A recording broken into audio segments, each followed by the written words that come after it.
Hello, good morning. This is my 21st January's lecture, and today we shall discuss about the total internal reflection in chapter number 9, that is ray optics. Ray optics के अंदर हम लोग total internal reflection के बारे में discuss करेंगे। इससे पहले वाले लेक्चर के अंदर हम लोग रिफ्रैक्शन के बारे में डिस्कस कर चुके थे, और टोटल इंटरनल रिफ्लेक्शन के अंदर हम लोग अच्छी तरह से जानते हैं कि जब भी कोई भी लाइट डेंसर मीडियम से रेयर मीडियम के अंदर एंटर होती है तो it bends away from normal. ये आपके पास एंगल ऑफ इंसिडेंस, ये इसका एक्चुअल पार्ट है, और ये इधर की तरफ मुड़ जाएगी, इधर की तरफ मुड़ जाएगी। एंगल ऑफ रिफ्लेक्शन की वैल्यू एंगल ऑफ इंसिडेंस से क्या होगी, ज्यादा होगी। अब उसके बाद हमारे पास क्या होता है कि अगर हम लोग जानते हैं कि sine i is directly proportional to sine r और i is directly proportional to r है, दैट मीन्स हमारे पास क्या होगा, एंगल ऑफ इंसिडेंस अगर हम लोग इंक्रीज करेंगे एंगल ऑफ रिफ्लेक्शन भी क्या होगा, इंक्रीज होगा। और एंगल ऑफ इंसिडेंस इंक्रीज करेंगे, एंगल ऑफ रिफ्लेक्शन बढ़ते बढ़ते कहाँ पर आ गया, 90 डिग्री के एंगल पर आ गया। तो जिस एंगल पर एंगल ऑफ रिफ्लेक्शन 90 डिग्री हो जाए वो एंगल ऑफ इंसिडेंस अब क्या कहलाता है, क्रिटिकल एंगल कहलाता है।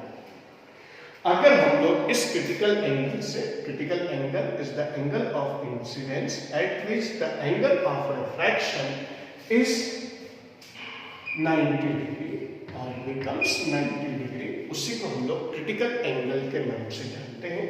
और अगर हम लोग एंगल ऑफ इंसिडेंस की वैल्यू को इससे ज्यादा इंक्रीज करते हैं then in that case हमारे पास एंगल ऑफ रिफ्लेक्शन 90 डिग्री से ज्यादा हो जाएगा, और 90 डिग्री से ज्यादा हो जाएगा, इसी को बोलते हैं अपन टोटल इंटरनल रिफ्लेक्शन।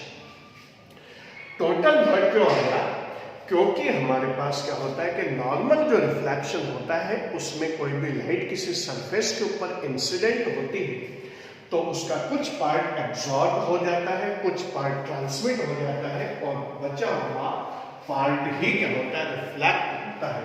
तो सारी लाइट अगर किसी भी सरफेस, रिफ्लेक्टिंग सरफेस पर अगर हम लोग लाइट इंसिडेंट करें तो सारी लाइट इसके अंदर क्या होती है, रिफ्लेक्ट नहीं होती। जबकि इस केस में आपके पास क्या होता है, जितनी भी लाइट आती है वो सारी की सारी क्या हो रही है, और रिफ्लेक्ट होती है। इस वजह से इसे हम लोग टोटल इंटरनल रिफ्लेक्शन के नाम से जानते हैं। तो TIR शॉर्ट में हम लोग बोलते हैं। इसके अंदर दो शर्तें होती हैं। पहली शर्त कौन सी है कि लाइट हमारे पास क्या हो कि एक तो लाइट डेंसर से रेड मीडियम में है ताकि angle of refraction angle of incidence से ज्यादा हो, और दूसरा angle of incidence is greater than critical angle. Angle of incidence की वैल्यू क्रिटिकल एंगल से ज्यादा हो तो फिर हम लोगों के पास क्या होता है कि लाइट का टोटल इंटरनल रिफ्लेक्शन होता है। तो what is total internal reflection, the phenomenon of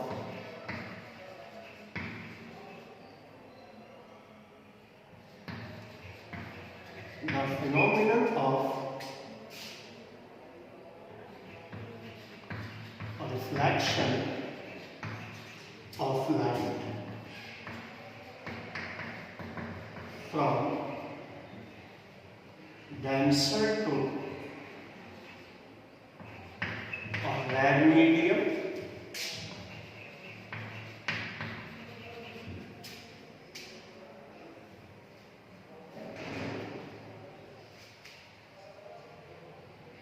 and angle of incidence becomes greater than critical angle is called total internal reflection.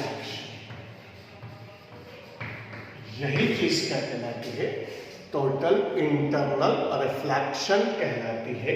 यानी लाइट अगर डेंसर से रेयर मीडियम में आए और angle of incidence critical angle से ज्यादा हो तो वो जो रिफ्लेक्शन है वो रिफ्लेक्शन ही क्या कहलाएगा, टोटल इंटरनल रिफ्लेक्शन कहलाता है।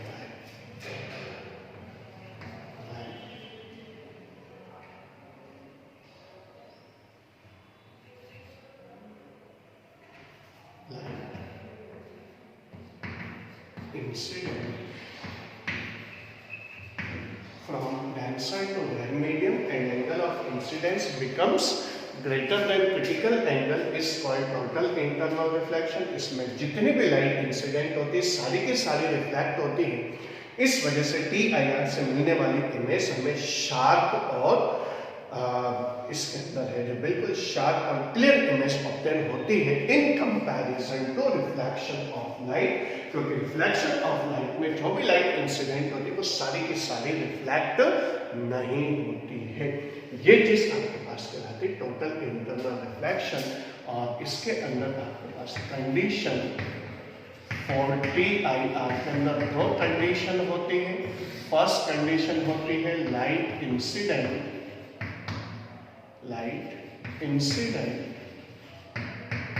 From denser to rare medium, denser to rare medium।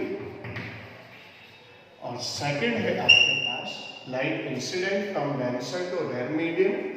और सेकंड आता है आपके पास angle of incidence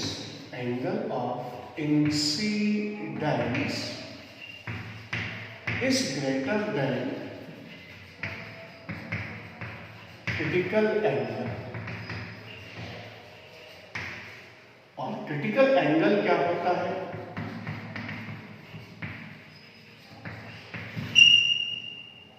angle of incidence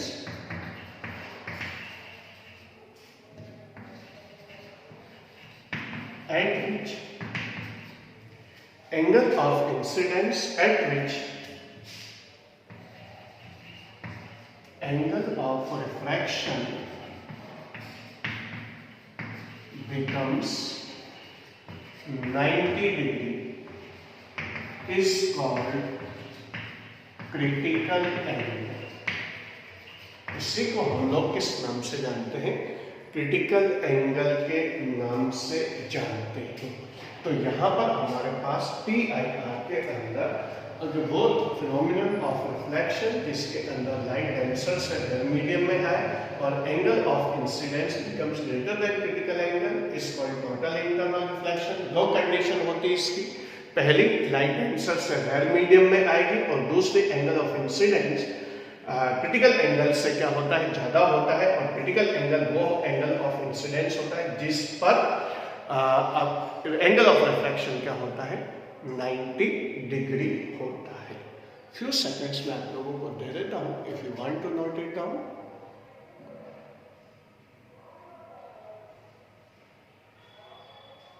okay, अब हमारे पास नेक्स्ट चीज आती है हमारे पास ओरिएंटेशन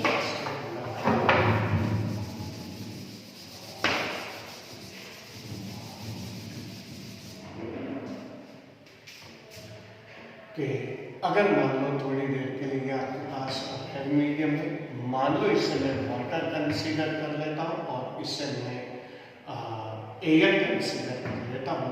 तो refractive index of air with respect to water at critical angle कितना हो जाएगा, sin I अपॉन sin R। इसे स्नेल्स लॉ के नाम से भी जानते हैं। sin I की वैल्यू sin C और sin R की वैल्यू sin 90। क्योंकि क्रिटिकल एंगल की डेफिनेशन यही है कि वो एंगल ऑफ इंसिडेंस जिस पर एंगल ऑफ रिफ्लेक्शन कितना हो जाए, 90 डिग्री हो। तो हमारे पास क्या है, sin 90 की वैल्यू कितनी हो जाएगी, 1। तो sin C अपॉन 1। और हम लोग अच्छी तरह से जानते हैं कि sin C is equal to आपके पास कितना आ जाएगा, sin C is equal to 1 upon mu A W। और इसी को बोलते हैं mu WA, refractive index of water और विद रिस्पेक्ट टू एयर। तो हमारे पास यहाँ पर कितना हो जाएगा, यहाँ पर हमारे पास सी इज इक्वल टू आपके पास कितना आ जाएगा 1/sin c इज इक्वल टू 1/μ kW और refractive index of water with respect to air आपके पास आएगा 1/sin c। ये आपके पास इसके अंदर वैल्यू कंसीडर होगी। तो डेंसर मीडियम का reflective index with respect to red medium अगर हम फाइंड आउट करना चाहते हैं, it will be is equal to 1/sin c।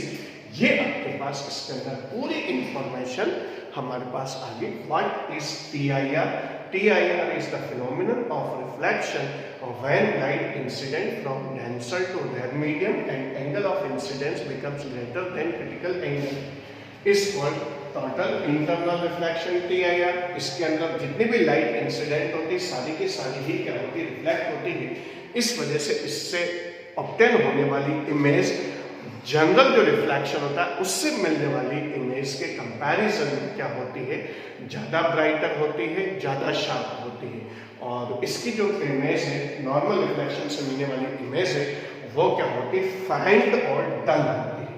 दूसरी चीज इसकी कंडीशंस होती है कि लाइट पहली चीज रेड से इसमें डेंसर से रेड में आनी चाहिए और angle of incidence critical angle से ज़्यादा होनी चाहिए। ये कंडीशन होती है TIR की। क्रिटिकल एंगल का मतलब वो एंगल ऑफ इंसिडेंस जिस पर एंगल क्या हो आपके पास, एंगल ऑफ रिफ्रैक्शन 90 डिग्री हो और μWA is equal to 1/sin c। अगर वैल्यू आपके पास denser medium with respect to red medium अगर वैल्यू कैलकुलेट करते हैं तो अब इसके बाद हमारे पास TIR की कंडीशंस होंगी कि लाइट जिस मीडियम से आती है उसी मीडियम के अंदर वापस लौट जाती है। अगर ये दोनों कंडीशंस फुलफिल हो तो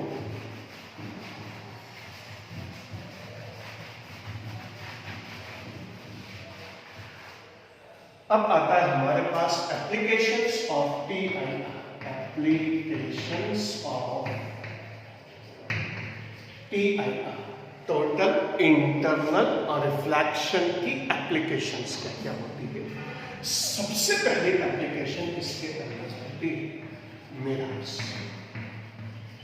मिराज क्या होता है कि जब गर्मी के दिनों में या हमारे पास जो डेजर्ट एरियाज के अंदर क्या होता है कि जब हम लोग देखते हैं दूर पे ऐसा लगता है जैसे पानी से भरा हुआ गड्ढा या सड़क पर भी हमें नजर आ जाता है और उसके अंदर पेड़ बिल्डिंग या जो आपके पास जो पॉल वगैरह है उनकी इन्वर्टेड इमेज नजर आती है। तो ऐसा लगता है जैसे वहां पे कहीं पर पानी भरा हुआ है। ये जो चीज है इसी को हम लोग किस नाम से जानते हैं, मिराज के नाम से जानते हैं। और इसमें TIR का टोटल इंटरनल रिफ्लेक्शन का बहुत बड़ा रोल होता है। क्योंकि आपके पास जैसे मान लो कोई भी आपके पास ट्री है और इस ट्री के अंदर हमारे पास ये है डेजर्ट एरिया या आपके पास अर्थ सरफेस वो ज़्यादा गर्म होगा तो एयर हॉट होकर के गर्म होकर के किधर की तरफ जाएगी, ऊपर की तरफ जाएगी तो ऊपर की जो लेयर्स है उसकी डेंसिटी ज़्यादा है और नीचे की लेयर से उनकी डेंसिटी क्या होगी, कम होगी। तो लाइट जब यहाँ से किसी ट्री वगैरह से इंसिडेंट होगी तो ऐसी सिचुएशन के अंदर वो रेड से किधर की तरफ, डेंसर से किधर की तरफ आएगी, रेड की तरफ आएगी। तो यहाँ पर आपके पास जब डिफरेंट लेयर से ये आएगी तो जब इसका angle of incidence critical angle से ज़्यादा हो जाएगा तो इसका क्या हो जाएगा, TIR हो जाएगा।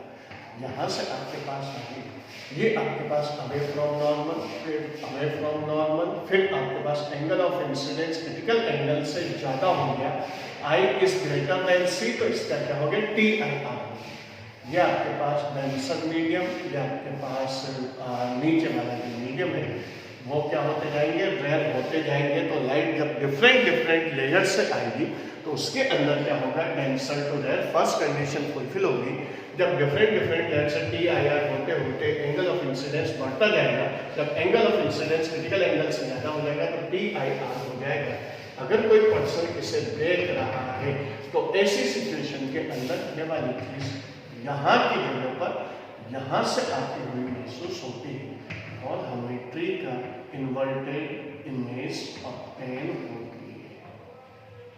इस तरह से हमें ट्री की इन्वर्टेड इमेज नजर आती है और इस इन्वर्टेड इमेज की वजह से ही यहाँ पर हमें कैसा महसूस होता है, जैसे पानी से भरा हुआ गड्ढा है जिसके अंदर ये इमेज बन रही है। ये फिनोमेनन भी कहलाता है, मिराज कहलाता है।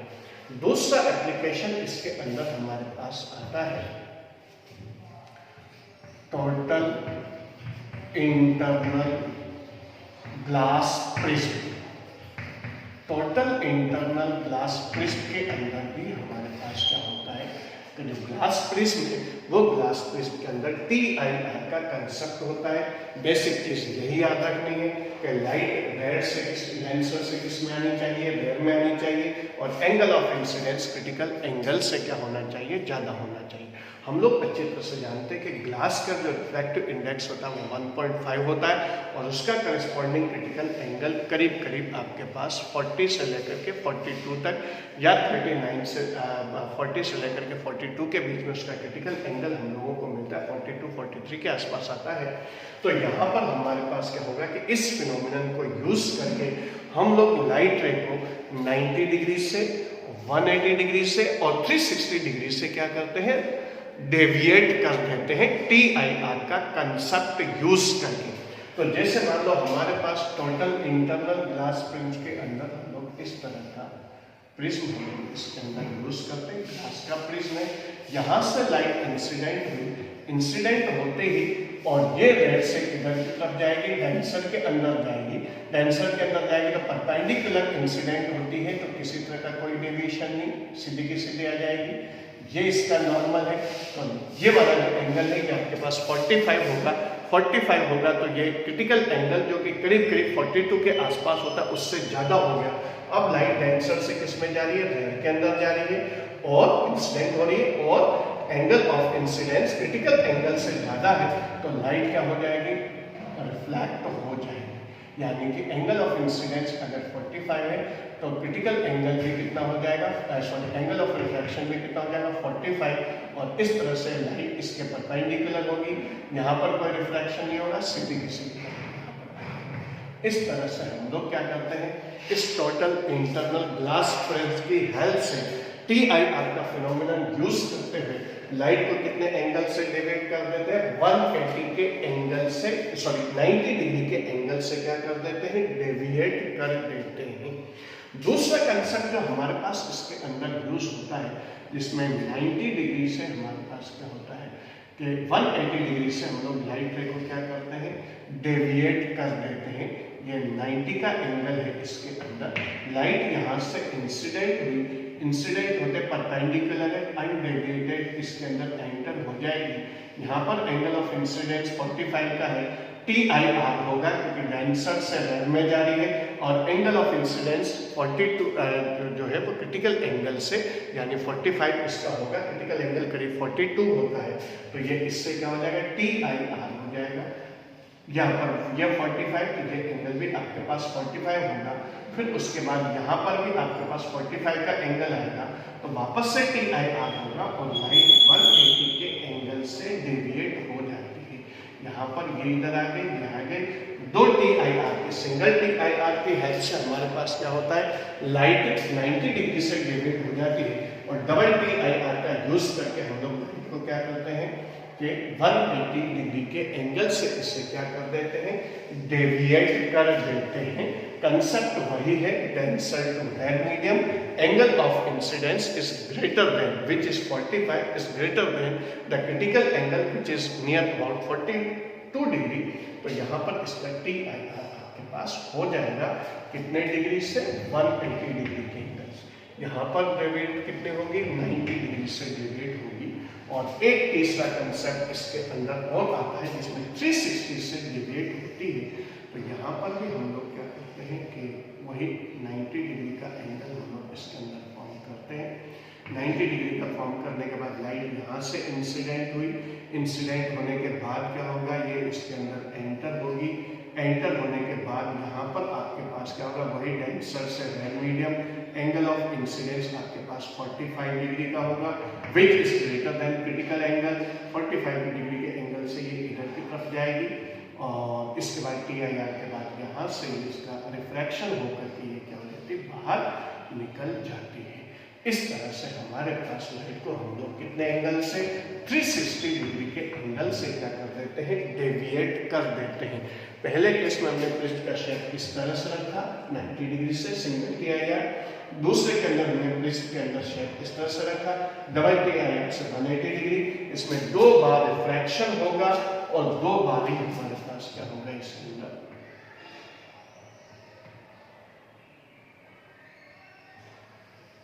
180 डिग्री के एंगल से आपके पास इसके अंदर TIR हो जाता है और 360 डिग्री से इसके अंदर घूम जाएगा 1 TIR और 2 रिफ्रैक्शन से इसके अंदर 360 का डेविएशन हो जाता है। ये था आपके पास first application mirage. Second application total internal glass prism और अब इसके बाद लास्ट एप्लीकेशन इसके अंदर आता है और वो है ऑप्टिकल फाइबर। फ्यू सेकंड्स में आप लोगों को दे देता हूं, if you want to draw it then you can draw.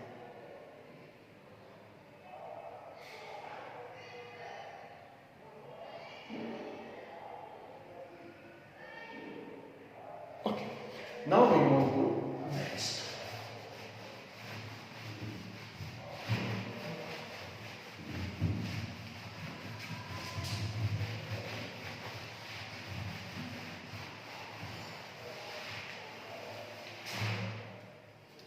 तो ये चीज हमारे पास इसके अंदर टोटल इंटरनल ग्लास प्रिज्म हुआ। अब इसके बाद आता है हमारे पास ऑप्टिकल फाइबर। ऑप्टिकल फाइबर हमारे पास इसके अंदर आता है और ऑप्टिकल फाइबर के अंदर क्या होता है कि इसके अंदर लाइट को अगर मान लीजिए छोटे छोटे बाल जैसे पतले इसके अंदर धागे जैसे होती है, जिससे हम लोग क्या करते हैं कि अगर उंगली पर भी हम लोग लपेट दें तब भी लाइट का पाथ ऑब्स्ट्रक्ट नहीं होता, क्योंकि हम लोग छोटी क्लासेस के अंदर पढ़ते आ रहे हैं कि जैसे मान लो एक सीधा पाइप ले लिया आपने, एक सीधा पाइप ले लिया तो यहाँ से आप लोग देख रहे हैं यहाँ पर आपको इसकी लाइट नजर आ जाएगी, लेकिन यही आपके पास जो लाइट का सोर्स है, ये लाइट का सोर्स आपके पास क्या हो गया, अगर पाइप को हम लोग मोड़ दें तो फिर आपको क्या होगा कि ये सोर्स नजर नहीं आएगा। समझ में आ गया? तो यहाँ पर ऑप्टिकल फाइबर के केस के अंदर क्या होता है कि छोटे छोटे TIR की हेल्प से क्या होता है कि हम लोग लाइट को अगर मान लो उंगली पर भी उसे हम लोग फोल्ड कर दें, लपेट दें, माउंट कर दें, तब भी लाइट का पाथ ऑब्स्ट्रक्ट नहीं होता है। यही चीज क्या कहलाती है, ऑप्टिकल फाइबर्स कहलाते हैं।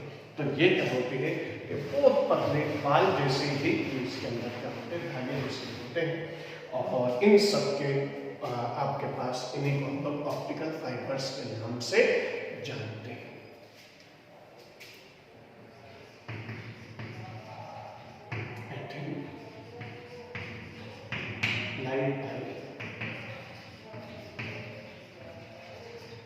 Through which light reaches from one point to another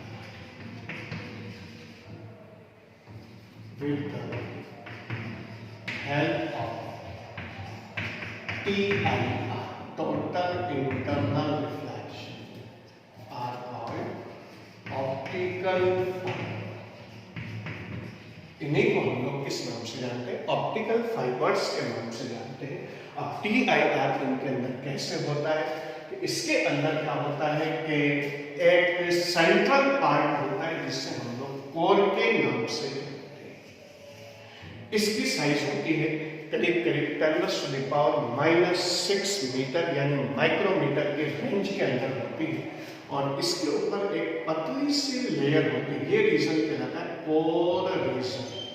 10⁻⁶ metre के रेंज के अंदर होता है और इसके चारों तरफ यानी पाइप जैसा होता है, सिलिंड्रिकल शेप होता है, इसके ऊपर एक लेयर चढ़ी रहती है जो कौन सी होती है, इसे बोलते हैं cladding region. Central part core region कहलाता है, और जो बाहर आउटर जो पार्ट इसके ऊपर एक लेयर चढ़ी रहती है उसे क्लैडिंग रीजन कहते हैं। और ये जो सेंट्रल पार्ट है ये डेंसर मीडियम है, इसका रिफ्रैक्टिव इंडेक्स ज़्यादा होता है, और क्लैडिंग जो पार्ट है वो रेड मीडियम है, इसका रिफ्रैक्टिव इंडेक्स क्या होता है, कम होता है। तो जब इसके अंदर लाइट इंसिडेंट होगी तो लाइट क्या होगी कि जो ही इसके अंदर एंटर होगी, एंटर होते ही और कॉर रीजन के अंदर आएगी, कॉर रीजन के अंदर आते ही, और अब ये कॉर से क्लैडिंग यानी डेंसर से रेड के अंदर जाएगी, तो पहली शर्त हमारे पास PIR की फुलफिल होगी, that light incident from denser to medium, angle of incidence critical angle से ज्यादा होगा तो इसका TIR हो जाएगा, और TIR के बाद ये लाइट सामने वाले जो कॉर रीजन और क्लैडिंग का जो इंटरफेस है उस पर इंसिडेंट होगी, और फिर उसके बाद यहाँ भी वही डेंसर से रेड मीडियम TIR होगा, फिर इधर की तरफ, और इस तरह से कई सक्सेसिव TIR के बाद लाइट क्या होती है, एक जगह से दूसरी जगह पर, एक एंड से दूसरे एंड की तरफ क्या होती है, पहुंच जाती है। ये चीज आपके पास इसके अंदर इस तरह से TIR छोटे छोटे सक्सेसिव TIRs के थ्रू ये एक पॉइंट से दूसरे पॉइंट तक पहुंच जाती है। यही चीज कहलाती है आपके पास ऑप्टिकल फाइबर्स। ऑप्टिकल फाइबर्स का यूज हम लोग कई तरीके से कई जगह पर करते हैं। ऑप्टिकल फाइबर्स को हम लोग क्या करते हैं, हमारे घरों के अंदर जो होम डेकोरेशन होता है, शो पीसेस होते हैं, उन शो पीसेस के अंदर क्या होता है कि जैसे प्लास्टिक की छोटी छोटी बाल जैसे अपने पास उसके अंदर होती है, हेयरी इसके अंदर आपके पास वैल्यू चीज़ें होती है जिसके अंदर से लाइट इंसिडेंट करने पर क्या होता है, किनारों पर या एंड्स पर इसके अंदर क्या होता है, इस तरह का शेप होता है।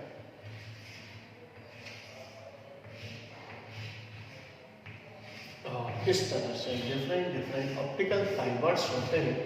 यहाँ पर बैटरी लगी होती है, जो हम लोग ऑन करते हैं यहाँ से लाइट इंसिडेंट होगी, और ये लाइट इनके थ्रू इनमें क्या होगी, यहाँ पर हमें चमक नजर आती है, और ये हम लोग इसके अंदर ऑप्टिकल फाइबर्स को यूज करते हैं। इसके अलावा ऑप्टिकल फाइबर क्या होते हैं कि कम्युनिकेशन पर्पस के अंदर भी काम में आते हैं। कम्युनिकेशन पर्पस का मतलब जो डिस्क वगैरह का जो ट्रांसमिशन है, और जो आपके पास जो टेलीविजन वगैरह का जो ट्रांसमिशन है डिस्क के थ्रू, उस ट्रांसमिशन के अंदर भी ऑप्टिकल फाइबर्स यूज होते हैं, जिसके अंदर लाइट PIR के थ्रू एक जगह से दूसरी जगह पर जाती है। इनको अगर आप लोग उंगली पर भी बाउंड कर लेंगे तब भी ये इसके अंदर यहाँ पर और जो एंड से वहां पर लाइट नजर आएगी, यानी लाइट ऑब्स्ट्रक्ट नहीं होती है। इसके अलावा हम लोग इसके अंदर क्या करते हैं कि अगर मान लो किसी के हाथों के अंदर छाले वगैरह हो रहे हो तो उसको भी डायग्नोस करने के लिए हम लोग ऑप्टिकल फाइबर्स को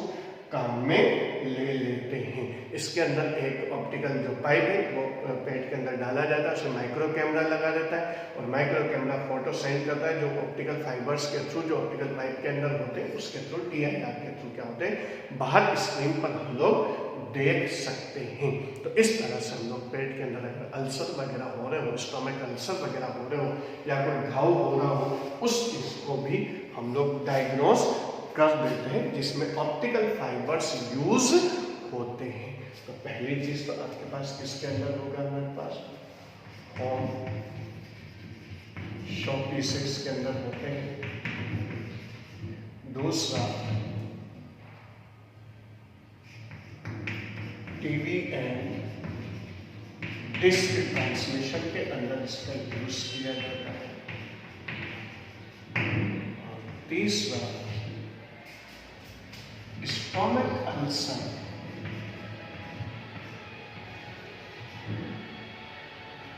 स्टोमक बॉम्ब,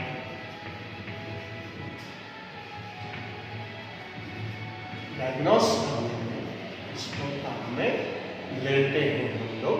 और ये इसके अंदर ऑप्टिकल फाइबर्स के क्या होते हैं, एप्लीकेशंस होते हैं।